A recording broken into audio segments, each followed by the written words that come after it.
Graça e paz a todos, meus irmãos. Deus abençoe a sua vida. Eu sou o pastor Paulo Coutinho e nesse conteúdo nós vamos falar sobre um fato muito interessante e intrigante, que é o fato de Jesus estar escrevendo na areia. Esse texto se encontra em João capítulo 8, do versículo 1 até o versículo 11. Jesus, porém, foi para o Monte das Oliveiras. Ao amanhecer, ele apareceu novamente no templo, onde todo o povo se reuniu ao seu redor. E ele se assentou para ensiná-lo. Os mestres da lei e os fariseus trouxeram-lhe uma mulher surpreendida em adultério. Fizeram-na ficar em pé diante de todos e disseram a Jesus: Mestre, esta mulher foi surpreendida em ato de adultério. Na lei de Moisés nos ordena apedrejar tais mulheres. E o Senhor que diz? Eles estavam usando essa pergunta como armadilha, a fim de terem uma base para acusá-lo. Mas Jesus inclinou-se e começou a escrever no chão com o dedo. Visto que continuavam a interrogá-lo, ele se levantou e lhes disse: Se algum de vocês estivesse em pecado, seja o primeiro a tirar pedra nela. Inclinou-se novamente e continuou escrevendo no chão. Os que o ouviram foram saindo um de cada vez, começando pelos mais velhos. Jesus ficou só, com a mulher em pé diante dele. Então Jesus pôs-se em pé e perguntou-lhe: Mulher, onde estão eles? Ninguém a condenou? Ninguém, Senhor, disse ela. Declarou Jesus: Eu também não a condeno. Agora vá e abandone sua vida de pecado. Esse texto tem uma profundidade muito grande, gente. Por quê? Aqueles homens, eles interrompem o ensino de Jesus, o que Jesus estava falando e fazendo, levam diante dele uma mulher que foi pega ali no ato de adultério.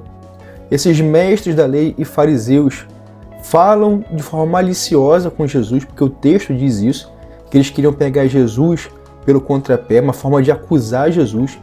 Então eles estão envergonhando aquela mulher, interrompendo o ensinamento de Jesus, tentando envergonhar Jesus. Mas curiosamente, quando eles tentam confrontar Jesus, Jesus toma uma atitude meio que inesperada ali e incomum. O que Jesus vai fazer? Ele vai escrever no chão, no pó, na terra. E isso parece algo meio aleatório, mas na verdade está cumprindo uma profecia de Jeremias, capítulo 17, versículo 13, que também, curiosamente, Jesus é chamado de Jeremias, de profeta Jeremias, em Mateus 16, quando Jesus pergunta quem as pessoas estão dizendo que ele é. Olha o que diz Jeremias 17, 13. Ó Senhor, esperança de Israel, todos os que te abandonarem sofrerão vergonha. Aqueles que se desviarem de ti terão os seus nomes escritos no pó, pois abandonaram o Senhor, a fonte de água viva. Olha que interessante. Eles estão tentando a todo custo envergonhar Jesus, envergonhar aquela mulher. E Jesus começa a escrever na areia. Começa a escrever no chão, na terra, no pó, como tiver na sua versão aí. Cumprindo o que Jesus fala aqui através do profeta Jeremias, em Jeremias 17, 13. Todos os que te abandonarem serão envergonhados. Aqueles que se desviarem de ti terão os seus nomes escritos no pó, ou no chão, ou na terra. Porque largaram, abandonaram a fonte de água viva. Olha que interessante.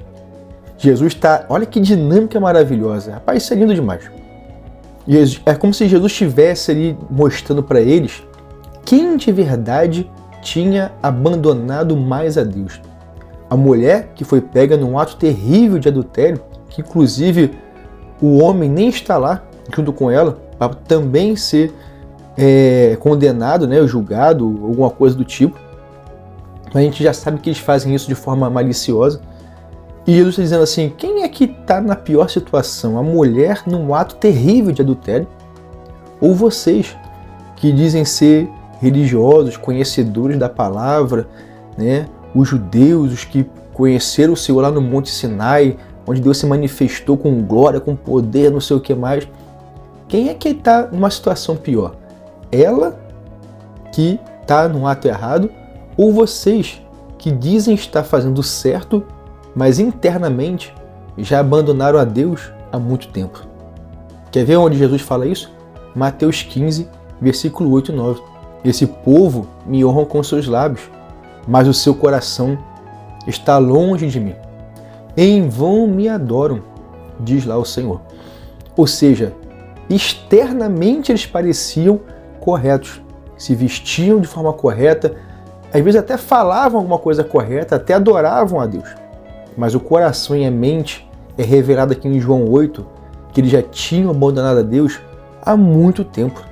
É como se Jesus estivesse dizendo assim, olha, a situação de vocês é pior do que essa mulher que foi pega em adultério. Inclusive, já que vocês se abandonaram e se desviaram, eu vou escrever aqui na terra o nome de vocês. É claro que Jesus não fala o que ele está escrevendo ali. Eu estou só fazendo um paralelo com a profecia de Jeremias e o fato de que ele chama Jesus de profeta Jeremias. Então é como se Jesus estivesse dizendo assim, olha, vocês estão tão afastados a ponto de estarem mais longe de Deus do que essa mulher que foi pega em adultério. É como se Jesus estivesse voltando no tempo, na época de Oséias, quando o Senhor vai dizer que eles estavam adulterando espiritualmente. Não era o ato físico de adultério, mas o adultério espiritual, porque tinham abandonado, a mesma história, abandonado a Deus espiritualmente, trocando Deus por Astarote, por Baal e outras divindades mais lá.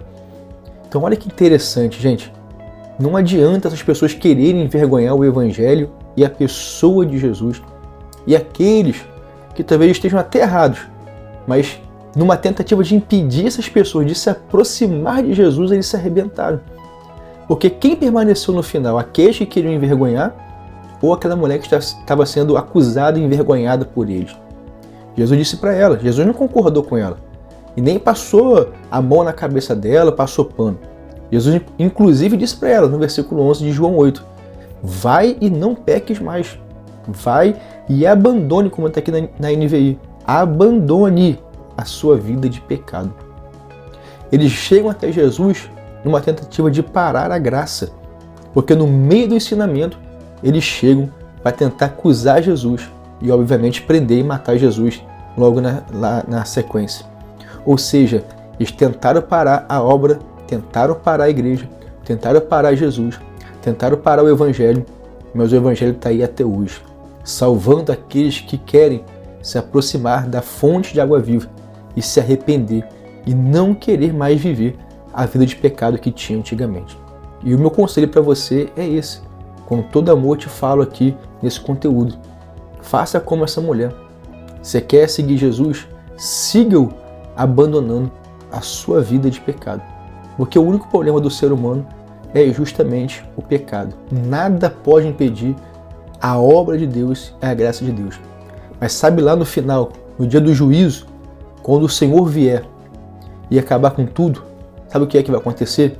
Aqueles que não serviram a Deus, que não entregaram a Deus a sua vida, estes é que serão envergonhados. Então, tome a sua decisão para que você lá na frente não seja envergonhado. Abandone a partir de agora a sua vida de pecado. Espero que você tenha gostado desse conteúdo. Se você gostou, curta, se inscreva, compartilhe, porque mais pessoas serão abençoadas através desse ensinamento. Deus te abençoe e até o próximo conteúdo, gente.